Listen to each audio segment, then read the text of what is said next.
Hello, let's check the answers to the warm-ups for 5.1. Give these a shot. The answers will appear in 3, 2, 1. And here are those answers. Let's go over them here. So for part A, just using the row-column rule, we're just multiplying a matrix by a vector, or which is itself a matrix.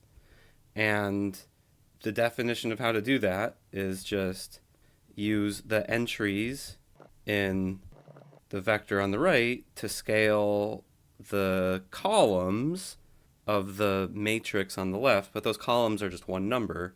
So you do that and you get a 1 by 1 matrix with just 4 in it, which we're just going to say is the same thing as just the real number 4, right?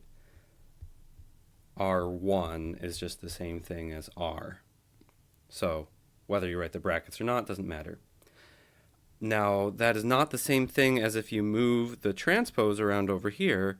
When you do x times y transpose, this is a 3 by 1 matrix that we're multiplying by a 1 by 3 matrix, which gives you a 3 by 3 result, which looks like this. So that's different. For exercise 2a, we're doing another one of these 1 by 2 matrices times a 2 by 1 vector, which just gives you a real number. And again, we're not going to write it as like R1 vector with brackets. You can just write it as the number x1 squared plus x2 squared. And for part B, this is true because x1 squared is always greater or equal to 0.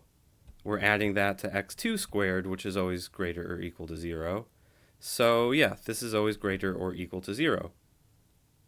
For part C, the square root of x transpose x, yeah, that is the distance from 0, 0 to the point here, just using the distance formula, or the Pythagorean theorem if you prefer. Like, this is a right triangle here where the vertical side is x2 and the horizontal side is x1.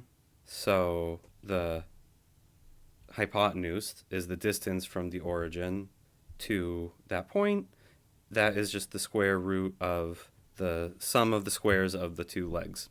So C is true.